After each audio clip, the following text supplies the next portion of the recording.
I think this is Trump's first interview since the election. I don't know if I'm forgetting one, but it answered a lot of questions. There's a lot of stuff covered in it. She misleads a couple of times, and we're going to look at those. But other than that, it's her job to question him, kind of interrogate him a little bit, because that way people who are skeptical about him, who do want to ask these type of questions, will get those questions answered. Overall, it was a pretty informative interview. We're going to take a look at some of the highlights and chat about what we think of it all.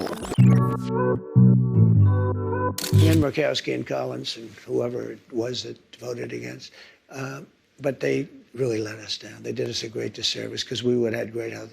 Obamacare is lousy health care. It's very expensive health care for the people. It's also expensive for the country, but for the people.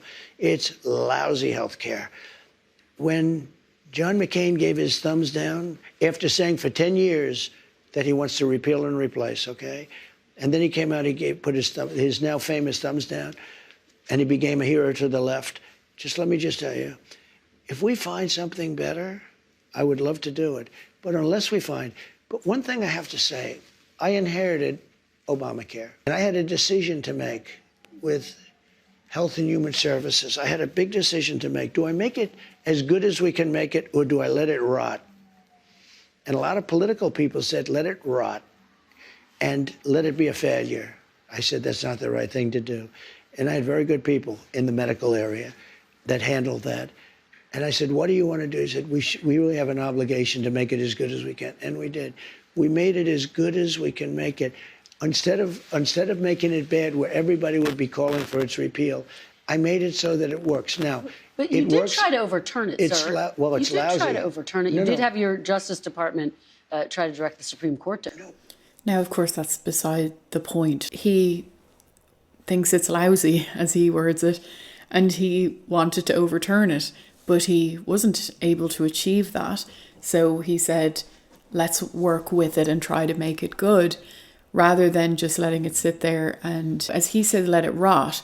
Basically, that would have been really damaging for a lot of people who are dependent on the healthcare system, and he didn't want to do that. It's an irrelevant point, but... Sir, you said during the campaign you had concepts of a plan. Do you have an actual plan at this point for health care? Yes, we have concepts of a plan that would be better. Still just concepts? Do you have a fully developed plan? Let me explain. We have the biggest healthcare companies looking at it. We have doctors. We're always looking because Obamacare stinks. It's lousy. There are better answers. If we come up with a better answer, I would present that answer to Democrats and to everybody else, and I do something about it. But until we have that, or until they can approve it, but we're not going to go through the big deal. I am the one that saved Obamacare, I will say, and I did the right thing. I could have done the more political thing and killed it. And all I had to do is starve it to death. You did try to have your Justice Department effectively kill it, though, No. sir. I don't know why she keeps bringing this up. That would make sense if he had said that he thought it was a great plan, but he's not saying that. From a legal standpoint, but from a physical standpoint, I made it work. In your concepts of a plan, sir.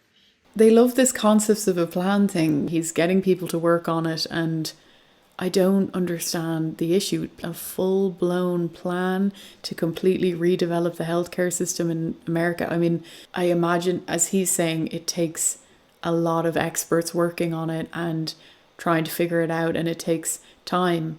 So I don't know.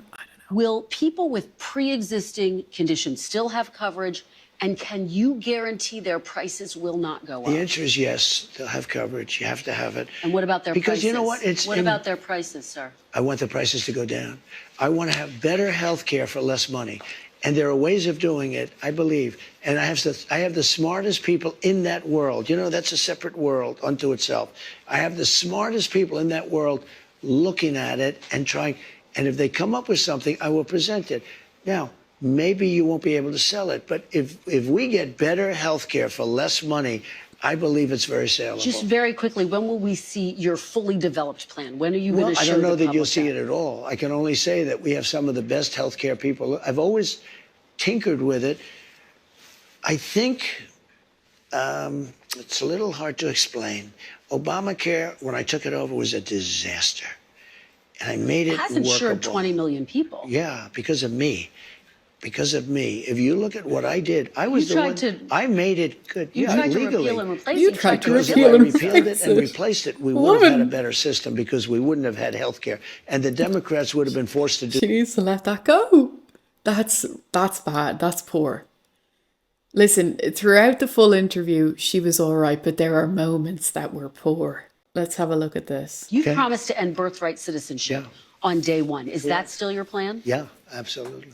The 14th Amendment, though, says that, quote, all persons born in the United States are citizens. Can you get around the 14th Amendment with an executive action? We're going to have to get a change. She cut out a part of the amendment which says, and subject to the jurisdiction thereof, meaning according to some experts, not illegal immigrants. I don't know the details of that, but apparently that was a little bit misleading of her. Let's talk about Project 2025. This is the conservative policy blueprint. You disavowed it during the campaign. You called it a product of the radical right. You've said some of their ideas were abysmal. Again, she tries to put Project 2025 onto Trump, and I don't know. I think if at this point you still believe that he is the mastermind behind Project 2025, that he has anything to do with it, I think you're just kind of obviously putting your fingers in your ears because he has said it so many times. I don't know how much clearer he could be about it when he says, I haven't looked at the plan. I don't have anything to do with the plan. I agree with some aspects of it and I don't agree with other aspects of it. The same way that any of us, if it's a 1,000-page document, I'd say any of us could find some things we agree with and some things we disagree with, but it's irrelevant because it has nothing to do with them. You said some of their ideas were abysmal. I said some of it is. Some of it is very good. Some of it's very mainstream, actually. Frankly, the Democrats should have used some of it because they went, with all the transgender that they were doing and with the men playing in women's sports. Well, if they wouldn't have done that, maybe they would have done better. Well, so you take me to my question. You're now giving people involved in Project 2025 prominent roles in your administration. Are you changing your mind about Project 2025? Is this now the policy blueprint for the second Trump administration? Some people, if you take a look at the group, it was hundreds of people were involved. And I was actually, I reprimanded the whole group. I said, you shouldn't have placed this document in front of the voters because I have nothing to do with it and I'm the one that's running. You had no right to do this where you put a 1,000-page document in front. And many of those things I disagree with. Now, many of those things I happen to agree with. Many of those things Democrats should have agreed to. And I think they would have done much better in the election because they got slaughtered. Well, I guess people see the list: Russ Vought, Brendan Carr, Peter Navarro, John Ratcliffe, Pete Hoekstra, Monica Crowley. And they think these are all of the people who were involved in or writing Project 2025. This must be a blueprint for work requirements, eliminating the Head Start program, criminalizing pornography. Is that what we can expect to see? I don't know how they voted. I don't know. I never spoke to them actually about it. And I purposely, and I told you, normally it would be just the opposite. I'd review every page. I purposely didn't even want to see it. Because when somebody like you asked me a question about Project 2025, I can honestly say I've never seen it. I have nothing to do with it. I didn't read it, but I did hear some things in there that I would totally disagree with. And I said to the people that were really the people behind it, you know who those people are? I said, you really had no right doing this to me because they used it as a soundbite, the Democrats. And I don't know, it couldn't have been too effective because they got slaughtered, but they did use it as a soundbite. But to people who see, oh, he's bringing in all of these people from Project 2025, he must know what it is. Well, you say what? I don't know what it is, no. I don't know what it is. You still don't know what it is? But I heard All certain these people things are that I coming didn't in like. your... And by the way, I heard certain things that are phenomenal. Okay? Like what? Like law and order. We want law and order. Okay? Little things like, let's put prisoners in jail. Let's not let people come out and raid every drugstore in Manhattan so that we have to put glass up and every store is going out of business. I think the good thing about her asking this question is that it just puts, it gives him the opportunity to say yet again that he has nothing to do with it. Maybe there are some people who will see this and be like, oh, okay, actually, he really seems to, at least he got to explain his point. He's been extremely consistent in his explanation of this. His explanation makes sense. So at the point where people choose to still believe that he has something to do with it, well, what's your argument, I would like to know. Because from my standpoint, it's just like, okay, he has just nonstop said he has nothing to do with it. Project 2025 on the website says he has nothing to do with it. Why would he insist that he has nothing to do with it? Like, if he wants this plan, why wouldn't he just say it? So I'd love to hear people's argument on that. Now, this part was quite hypocritical. And what did they do? They deleted and destroyed a whole year and a half worth of testimony. Do you know that I think those people committed a major crime. Sir. And Cheney was behind it. Well, and so was Benny Thompson and everybody on that committee. For what they did, honestly, they should go to jail. So you think Liz Cheney should go to jail? For what they did. Everyone on the committee, you think? I think everybody anybody that voted in favor. Are you going to direct your FBI director and your attorney general to send them to jail? No, not at all. I think that they'll have to look at that. The way that the Democrats do. I'm going to focus on drill, baby, drill. When you say that, it carries weight, though. Let's just remind ourselves of what Joe Biden said. We got to lock him up.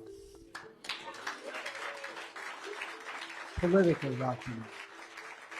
This guy is a danger to the republic. And the media were totally fine with that.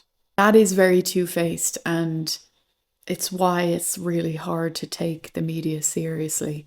And then Trump just kind of blows her out of the water here on that point.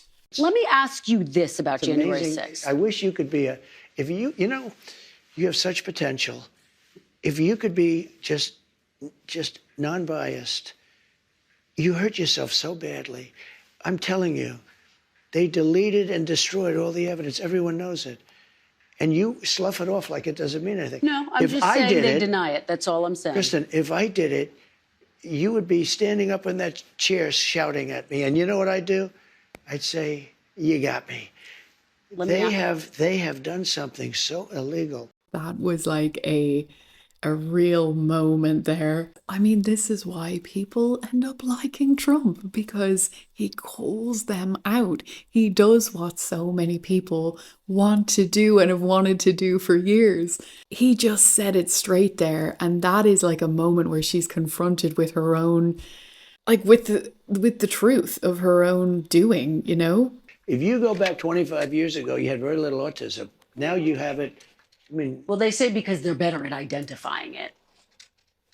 1 in 100,000, and now it's 1 in 100. It's such a good point, you know. We're 1,000 times better at identifying it now.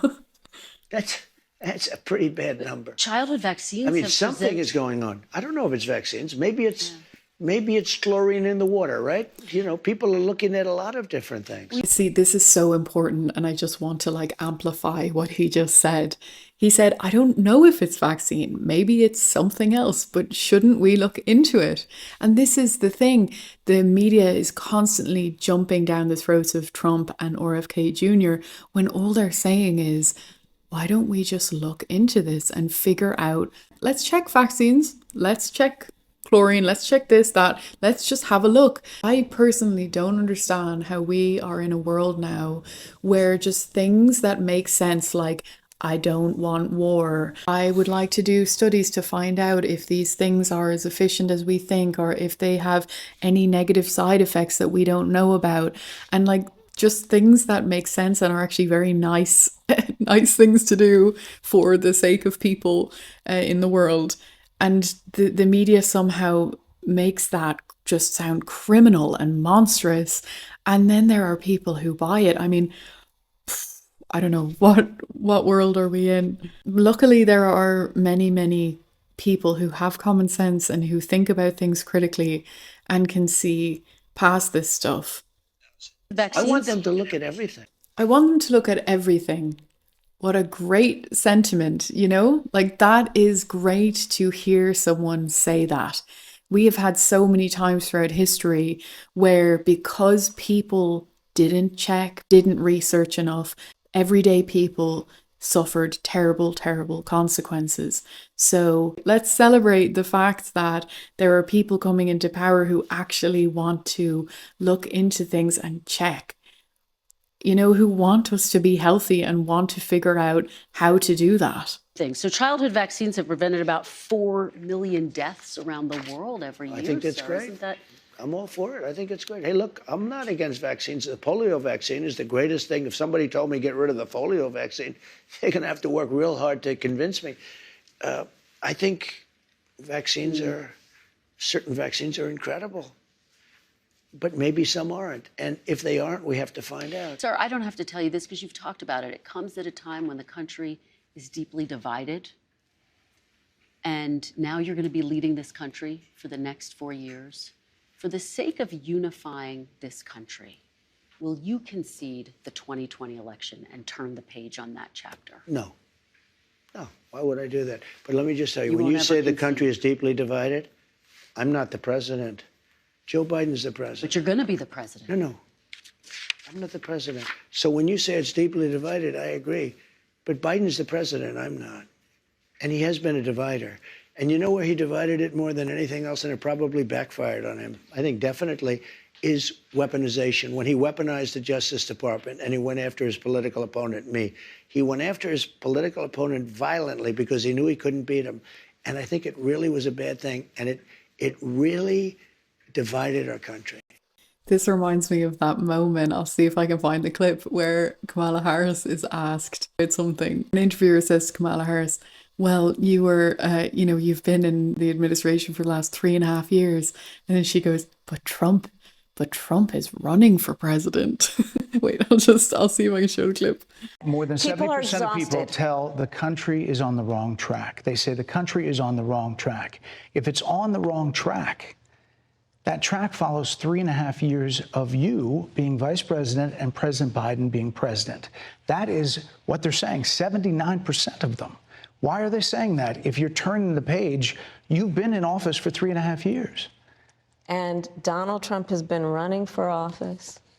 But you've been the person holding the office. Come on. Madam Vice President. You and I both know what I'm talking about. You and I both know what I'm talking about. I actually don't. What are you talking about? And the reason is because I'm able to go on a show, even like yours, even though you're very hostile, I'm able to go on a show like yours. No, you are. Well, hopefully you thought it was a fair interview. We covered a lot of policy ground. It's fair only in that you allowed me to say what I say. But, the answers, the questions are, pretty nasty. But look, because I've seen you interview other people like Biden. And I've never interviewed President Biden, actually. When I say you, I'm talking metaphorically. I've seen George Stephanopoulos interview Biden, and he's a tough interviewer.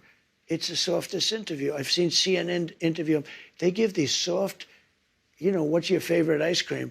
It's a whole different deal. I don't understand why. You would think the press would like to see strong borders, great education, a powerful military, so we have a country left, and all these different things. And somehow they don't want to see that. He does make great points there, and look, she shows her bias, and those moments that I've covered there are the more biased moments throughout the interview. But overall, it gives him the chance to address some of the kind of cynical remarks that people who don't like him have, and some of the questions that people who don't like him have. So I overall think that interview was conducted well. Overall, he got to say his points. He was very clear. He held himself well in that interview, and it gives everybody a bit better understanding. And look, the media has been a lot more tame since he was elected. So because they've been forced to. They have to. Their ratings are just plummeting and nobody wants to listen to them anymore. So I think it's important that this time is taken advantage of, where there's going to be much more fair media done for Trump than there was. I'm not saying that it's totally fair, but it's more fair without all of that constant kind of brainwashing from the media that was happening. I'm not saying that that's all gone, but it's more tame. Hopefully there's a chance for people to, the people who are susceptible to that kind of stuff from the media, they may kind of calm down and they'll have opportunities like this to see him making points and realize that he's not as monstrous as they seem to think he is. I know that there are people who will never be able to see, they're kind of blinded by their own rage around it, but I think it was a good interview. Anyway, I just wanted to go through that with you. Does this make you feel more positive about Trump coming into the presidency? What do you think is going to come of the next 4 years? Let me know in the comments. Your opinion is so important. The last few years has taught us that more than anything. So please share, and I'll see you next time.